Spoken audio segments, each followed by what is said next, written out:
হঠাৎ করে একদিন বলছিলাম আশিগড়ের হুজুরকে, হুজুর দুনিয়ার মানুষ জিনাকে সম্মান দিয়ে ইজ্জত দেয়, দাড়িটি যদি আরো লম্বা রাখতেন তাহলে আরো ভালো হইতো।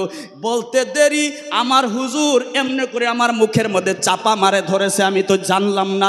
চাপা মাইরা ধরলেন, ধরে বললেন না শহীদুল সর্বনাশ, এগুলা আল্লাহর ওলিরা বাহানা করে চলে, সাবধান সাবধান, কোনোদিন এমন কথা আল্লাহর ওলির কাছে বলবা না। আমার বন্ধুরে ওইগুলো আদর্শ, ওইগুলা নিয়ম, ওইগুলা নীতি আমাদের গনি হুজুর বলছিল। সায়াদ বাবার কথা না বললে গনি বাবার পেটের ভিতরে ভাত যেমন মানুষের না থাকলে, আহার না থাকলে মানুষ কষ্ট পায়, এমন আমাদের গনি বাবার মুখে আব্দুল আওয়াল চাচা যান এবং সাইয়দুর রহমান রহমতুল্লাহ আলাইহির নাম না বললে, যে কোনো মাহফিলে গেলে তিনার মুর্শিদ সাইয়দুর রহমানের কথা না বললে আমার মনে কয় যে গনি হুজুরের পেটে যেমন খানা নাইকা হয়ে গেছে। আমার বন্ধুগণ, আজকে আপনারাই চিন্তা করুন, এই রাঙ্গামাটি দরবার থেকে সারা আসামের কোনায় কোনায় গনি হুজুরের তরিকা বিলাইছে। আপনারা বলুন, এই আসামের কোনায় কোনায় যে তরিকা দিলেন এবং খলিফা হইলেন, যে কোনো খলিফা হয়ে যাক কোনো কথা নাই, আমি বলতে চাই আপনারা কোন সমস্ত খলিফাদের টেনিস মিটার এই রাঙ্গামাটি হয় কিনা? কথা কোন ঠিক কিনা? এই রাঙ্গামাটি দরবারের থেকে কানেকশন নিয়েছে, এই রাঙ্গামাটি দরবার গনি হুজুরে গোলামি করে, তারপরে গনি হুজুরকে রাঙ্গামাটির দাদা হুজুর একটু দয়া করেছে, ওই দয়ার বিনিময় আজকে গনি বাবা সবার মুখে আদরি হয়ে গেছে, ঠিক কিনা? যেমন এক্সাম্পল বোঝার জন্যে, যেমন ধরেন হজরতে উমর রাদিয়াল্লাহু তাআলা আনহু হাইটা যাইতেছে, যাইয়া দেখে একটা পাথর, ওই পাথর সাদা রঙের পাথর, ওই পাথরের নাম হলো আসওয়াদ পাথর। ওই পাথরের মাঝে যাইয়া দেখে আমার নবী রাহমাতাল লিল আলামিনের কদম মোবারকের নকশা দেখা যায়। হযরতে ওমর রাদিয়াল্লাহু তাআলা আনহু ওই আল্লাহর রাসূলের পায়ের নকশা দেখা হযরতে ওমর রাদিয়াল্লাহু তাআলা আনহু চুমা খাইছে। এবার ওমর রাদিয়াল্লাহু তাআলা আনহু পাথরকে ডাক দিয়ে কয়, পাথর রে, তুই এটা ভাবিস না তোকে আমি চুমা দিছি। এ পাথর, তুই জানিস না তোকে আমি চুমা দেই নাই। পাথর রে, তোকে আমি চুমা দিব না দিতাম না, তাহলে তোকে চুমা দেওয়ার কারণ কি? ওমর রাদিয়াল্লাহু তাআলা আনহু বললেন, পাথর রে, আমি লক্ষ্য করে দেখি আমার নবী রহমাতাল লিল আলামিনের কদম মোবারকের দাগ দেখা যায়। এ পাথর, তোর শরীরে আমার রাসূলের পায়ের দাগ দেখা যায়, এজন্যই তোকে আমি চুমা দেই না। আমি চুমা দিছি তো আল্লাহর নবী রহমাতাল লিল আলামিনের কদম মোবারকের নকশার মাঝে চুমা দিছি। আমার বন্ধুগণ, এবার পাথর আল্লাহ তাআলার কাছে দরখাস্ত দিলেন, রাব্বুল আলামিন, মওলা গো, এইখানে যদি আমি থাকি মানুষে জানবে না, বিয়াদবি হয়ে যাবে। আল্লাহ তুমি আমাকে সন্নে আকারে একটু উঠাইয়া দাও, যাতে করে দ্বিতীয়বার মানুষে কদম লাগাইতে না পারে। এই পাথরের দোয়া আল্লাহর দরবারে কবুল। হাজীদেরকে জিজ্ঞাসা করে দেখুন, বর্তমান পাথর বিদ্যমান সন্নে আকারে লটকে আছে, এমনি রয়েছে যাতে করে দুনিয়ার মানুষ আবার দ্বিতীয়বার কদম লাগাইতে না পারে। বোঝা গেল ওই পাথরের এত ইজ্জত কেন, দুনিয়ার হাজিরা কেন চুমা খায়, তার কারণ কি? পাথর কারো ক্ষতি করতে পারবে না, কারো উপকার করতে পারবে না, কথা কোন ঠিক কিনা? তাহলে দুনিয়ার হাজিরা পাথরকে কেন চুমা খাইলো? তাহলে বোঝা গেল পাথরকে চুমা খায় নাই, একমাত্র চুমা খাওয়ার কারণ হলো আল্লাহর নবী রাহমাতাল লিল আলামিনের কদম মুবারকের পায়ের দাগ দেখা যায়। আমার নবী পাও লাগাইছে পাথরের গায়ে, আমার নবীর পায়ের সম্মানে পাথর দামি হয়ে গেছে। এ গনি বাবা আব্দুল গনি আউলিয়া যতই কিছু থাক, গনি বাবার অস্তিত্বই ছিল না, কথা কোন ঠিক কিনা? এক সময় গনিকে মানুষে জানতো না, বুঝতো না, চিনতো না, গনি বাবাকে কেউ চিনতো না, কথা কোন ঠিক কিনা? এই গনি বাবা কেমনে করে এত সম্মানী হইল, এত আদুরি হয়ে গেল? তার কারণ হলো সায়াদ বাবার কদম মোবারক আমার গনি বাবার কান্দের উপরে রাইখা দিছে। এই যে বোঝা গেল সায়াদের কান্দে, এই যে গনি বাবার কান্দের উপরে সায়াদ বাবার কদম মোবারক রাখার কারণে সায়াদের কদমের বরকতে সারা আসামের মানুষের মুখে আমার গনি বাবা দামি হয়ে গেছে, কথা কোন ঠিক কিনা? তাহলে এই দরবারকে আমাদের মানার দরকার আছে না নাই? আওয়াজ যে এখন আছে না নাই?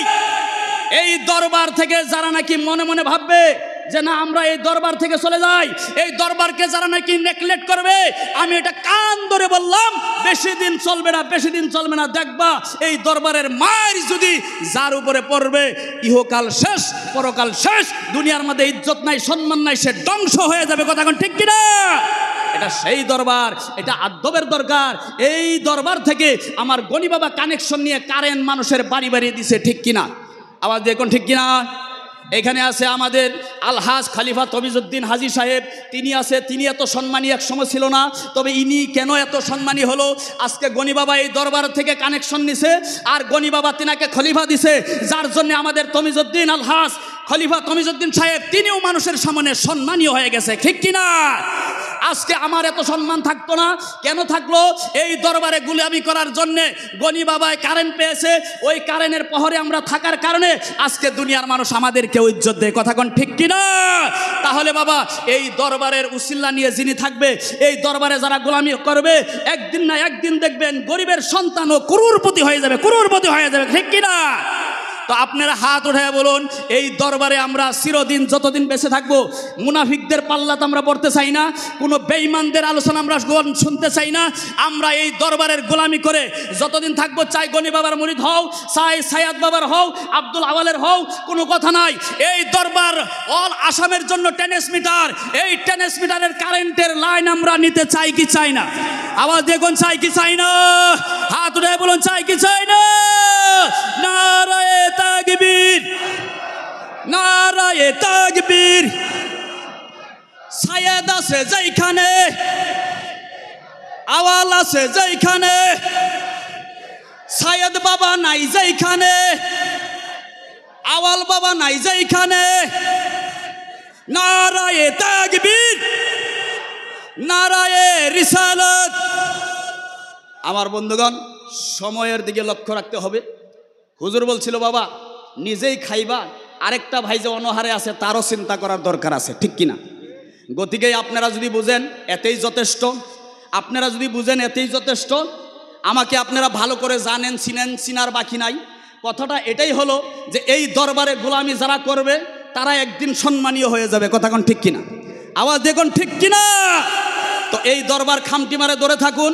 এই দরবারের মধ্যে যিনি আছে একজন মহিলা মানুষ, যদিও তিনি মহিলা, কিন্তু তিনার ভিতরে কি আছে এগুলো আপনারা নিশ্চয়ই যারা এখানে এসে উঠা বসা করেন তিনারা নিশ্চয়ই জানতেছেন, বুঝতেছেন। কথা কোন ঠিক কিনা?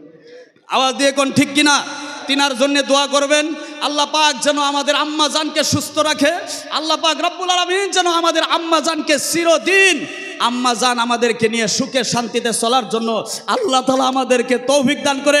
আল্লাহ আমরা গুনাহগারের হায়াত নিয়ে হলেও আমাদের পীর মা আম্মা জানকে যাতে আল্লাহ তাআলা হায়াত দারাজ করে দেয়, সবাই কোন আমিন। তো আমি ছোট্ট একটা শের বলে শেষ করে দিতেছি, কষ্ট পাবেন কি? কষ্ট পাবেন? একটা ছোট্ট শের বলে আমি শেষ করে দিব, একটা শের বলে আমি শেষ করে দিতেছি। ওরে নয়ন বৈরা তোমায় দেখি রে গ্রামবাসী, একটু দাঁড়াও আওয়াল দেখি। নয়ন ভৈরা তোমায় দেখি রে গ্রামবাসী, একটু দাঁড়াও আওয়াল দেখি।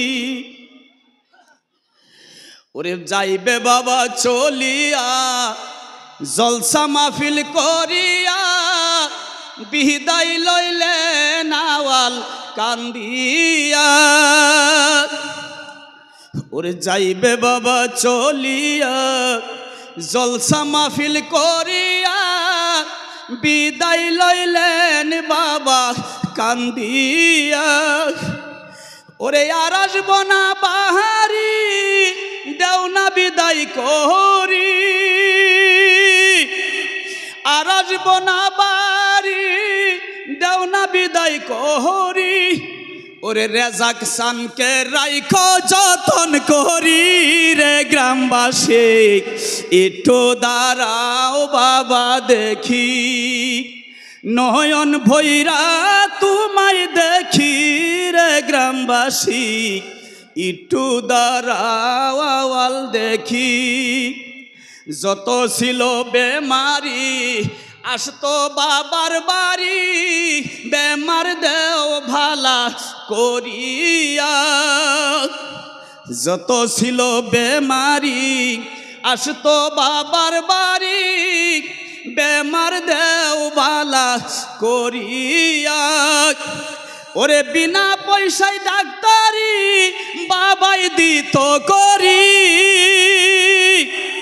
বিনা পয়সায় ডাক্তারি আওয়াল দিত করি, সকল বেমার যাইতো দূরে শরীরে। গ্রামবাসী একটু দাঁড়াও আওয়াল দেখি, নয়ন ভৈরা তোমায় দেখি রে। গ্রামবাসী একটু দাঁড়াও আওয়াল দেখি। যাই না হোক, আপনারা খাস করে অন্তর থেকে